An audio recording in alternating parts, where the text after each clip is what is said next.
주님께서 여러분과 함께 마테오가 전한 거룩한 복음입니다. 그날 예수님께서는 집에서 나와 호숫가에 앉으셨다. 그러자 많은 군중이 모여들어 예수님께서는 배에 올라 앉으시고 군중은 물가에 그대로 서 있었다. 예수님께서 그들에게 많은 것을 비유로 말씀해 주셨다. 자, 씨 뿌리는 사람이 씨를 뿌리러 나갔다. 그가 씨를 뿌리는데 어떤 것들은 길에 떨어져 새들이 와서 먹어버렸다. 어떤 것들은 흙이 많지 않은 돌밭에 떨어졌다. 흙이 깊지 않아 싹은 곧 돋아났지만 해가 솟아오르자 타고 말았다. 뿌리가 없어서 말라버린 것이다. 또 어떤 것들은 가시덤불 속에 떨어졌는데 가시덤불이 자라면서 숨을 막아버렸다. 그러나 어떤 것들은 좋은 땅에 떨어져 열매를 맺었는데 어떤 것은 100배, 어떤 것은 60배, 어떤 것은 30배가 되었다. 귀 있는 사람은 들어라. 주님의 말씀입니다.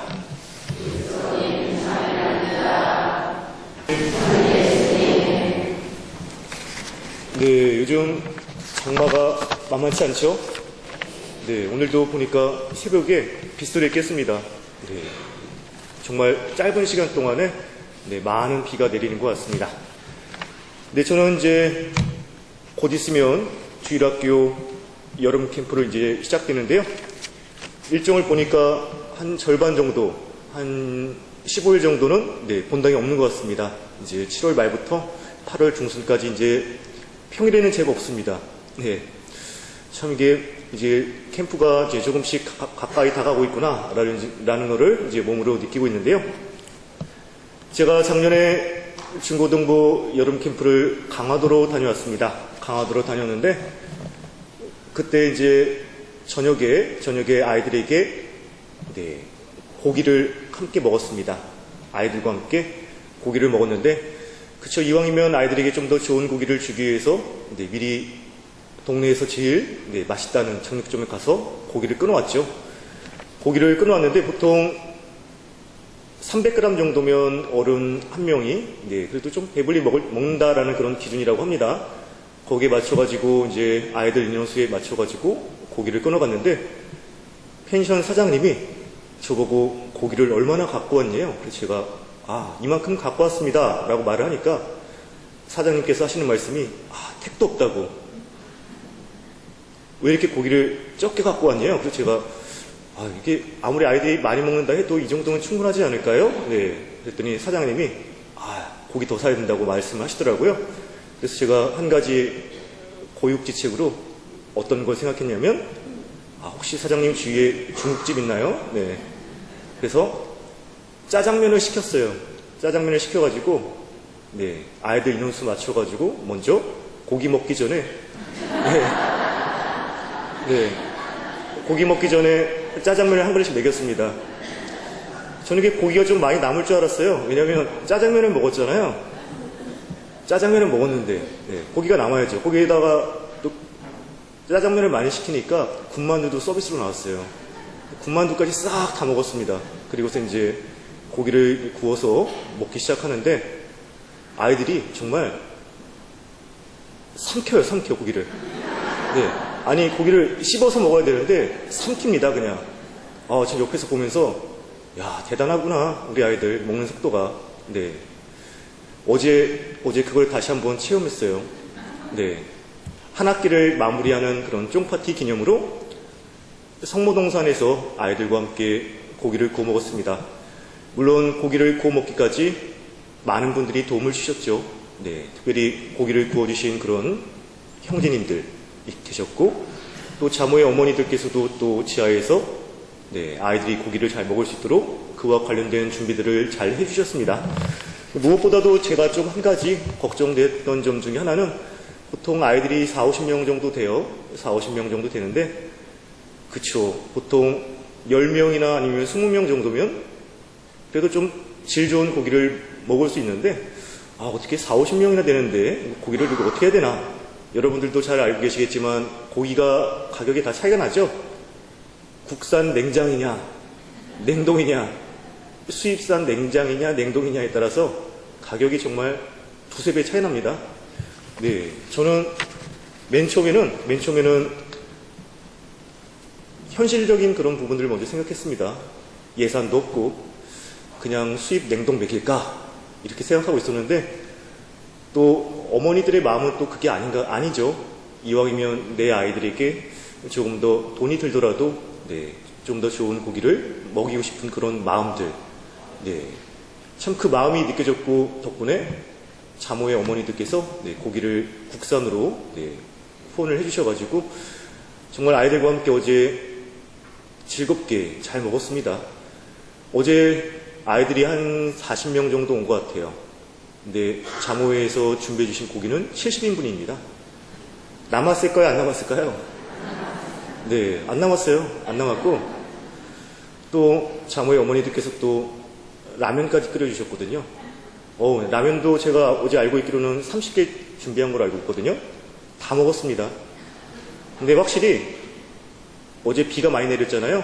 네, 확실히 천막을 쳐놓고서 먹는데 또 이게 비 맞으면서 비 내리는 한가운데서 고기를 먹고 라면을 먹는 게 참으로 운치 있었습니다. 여러분들도 나중에 한번 그런 기회 한번 만들어 주세요.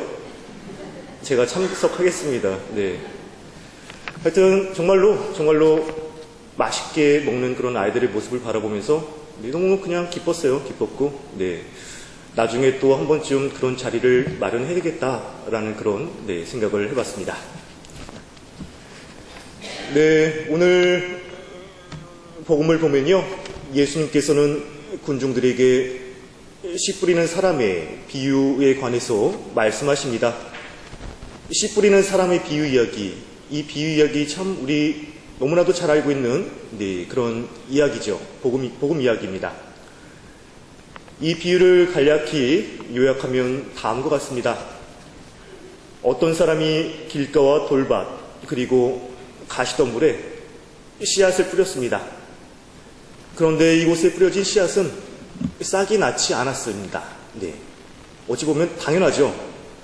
왜냐하면 씨앗이 떨어진 곳의 환경이 너무나 좋지 않기 때문이죠. 길가, 돌밭, 가시덤불. 그냥 단어만 들어도 참 이렇게 열악한 환경이구나라는 것을 단번에 느낄 수 있습니다. 가령 길가에 떨어진 씨앗은 네, 떨어지자마자 새들이 와가지고 바로 먹어버리죠.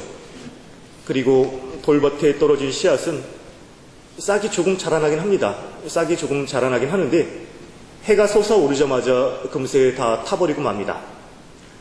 또한 가시덤불에 떨어진 씨앗은 싹이 역시 자라나기는 하지만 가시덤불이 막혀가지고 가시덤불이 자라면서 숨을 막아버리죠. 그러나 좋은 땅에 떨어진 씨앗은 싹이 돋아서 많은 열매를 맺게 됩니다. 이처럼 씨앗은 떨어진 곳의 환경에 따라 그 결과는 확연히 달라지죠. 마찬가지로 우리들의 신앙 또한 이와 같지 않나라는 그런 생각을 해봅니다. 그렇기 때문에 예수님께서 말씀하신 이 비유 안에서 씨앗과 땅이 갖는 그런 의미를 생각해 보는 것이 참으로 중요합니다. 그 이유는 이를 통해서 우리들의 신앙을 되돌아볼 수 있기 때문입니다. 가령 씨앗은 하느님의 말씀을 의미합니다. 그리고 땅은 우리들 각자의 마음의 밭을 의미하죠. 씨앗이 싹을 피워서 많은 열매를 맺기 위해서는 당연히 좋은 땅이 필요하죠. 마찬가지로 하느님을 향한 우리들의 신앙이 깊어지기 위해서는 역시나 좋은 땅이, 좋은 마음의 밭이 필요합니다. 그렇기 때문에 우리는 여기서 한 가지 결론에 도달하죠. 그것은 바로 좋은 마음의 밭이란 하느님 말씀에 귀를 기울이고 따르는 자세를 의미한다는 것을 말입니다. 또한 이것을 행동으로 실천할 때 좋은 열매를 맺게 돼서 구원의 선물을 얻게 된다는 것을 말입니다. 그런 점에서 예수님께서 말씀하신 이 비유의 핵심은 하느님 말씀을 받아들이는 우리들의 태도를 가리킵니다. 그리고 이것은 하느님께서 우리들 각자의 마음속에 심어주신 말씀의 씨앗들을 통해서 다시 한번 확인할 수 있습니다. 가령 말씀의 씨앗들 안에는 생명이 자리하고 있는데 생명의 경우 살아서 숨을 쉬고 활동하고자 하는 본능을 갖고 있습니다. 그러기에 각각의 씨앗들은 새순이 돋아 꽃이 피고 열매가 맺어지기를 기다립니다. 그러나 모든 씨앗이 열매를 맺는 것은 아니죠. 그 이유는 우리들 각자가 갖고 있는 마음이 다르기 때문입니다. 가령 어떤 사람은 좋은 마음의 밭을 갖고 있습니다. 그래서 하느님 말씀에 귀를 기울이고 이를 잘 받아들여서 행동으로 실천합니다. 그러나 어떤 사람은 나쁜 마음의 밭을 갖고 있습니다.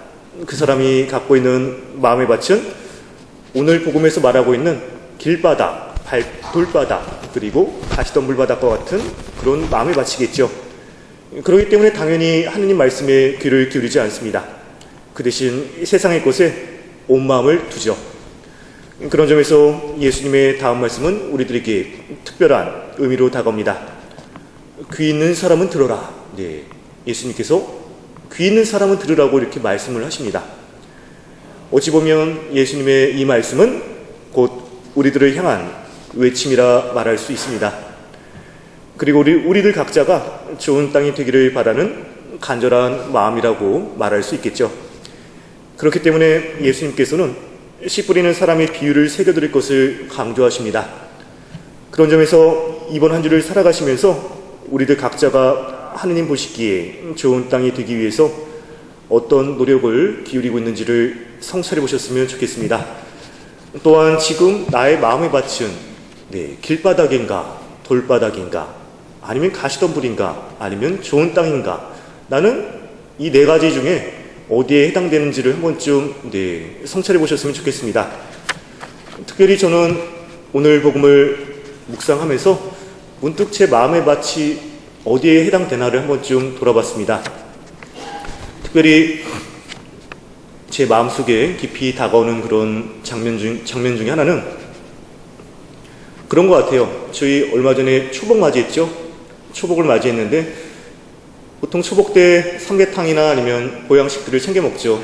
그래서 저도 모르게 그냥 오늘 초복인데 좀 뭐 좀 챙겨 드셨어요? 이런 말을 저도 인사치레처럼 합니다. 그런데 뉴스를 통해서 또 초복과 관련된 초복을 즐기지 못하는 사람들의 모습이 나왔습니다. 가령 경비원 아저씨들, 그리고 공무원 시험을 준비하는 그런 수험생들, 어찌 보면 이 사람들에게는 초복의 보양식을 챙겨 먹는다는 것이 남의 얘기죠. 사치일 수도 있습니다. 또 뉴스를 보니까요, 그런 장면이 또 나왔습니다. 길가에서 폐지를 줍는 70대 할아버지인데 폐지를 끌고 가다가 장대비가 내리니까 아무래도 종이가 물에 젖으면 무거워지죠. 할아버지 힘으로는 어떻게 끌고 갈 수가 없는 거예요. 그래서 길바닥에 주저앉아가지고 망연자실히 하고 있는 그런 모습들을 누군가가 사진을 찍었습니다. 그 사진들의 그런 모습들, 저는 어찌 보면 이런 모습들을 바라보면서 분명히 우리들에게 주변에 소외되고 아픔을 가진 사람들에게 먼저 다가가서 사랑을 실천하라고 하는데, 과연 지금 나는 얼마나 그것을 실천하고 있을까? 지금 나에게 주어진 환경에 정말 그냥 만족해하면서 살고 있지는 않은가? 문득 제 자신이 부끄러짐을 느낄 수 있었습니다. 어찌 보면 오늘 복음에 나오는 여러 가지 환경 중에서 문득 제 자신이 그냥 길바닥이나 돌바닥이 있었던 건 아닌지라는 그런 생각들을 해봤습니다. 그런 점에서 여러분들도 지금 나의 마음의 밭은 어디에 해당되는지를 한 번쯤 돌아보셨으면 좋겠고, 좋은 마음의 밭을 달라고 하느님께 청하면서 그 좋은 마음의 밭을 가꾸기 위해서 노력하는 그런 한 주가 되셨으면 좋겠습니다. 아멘.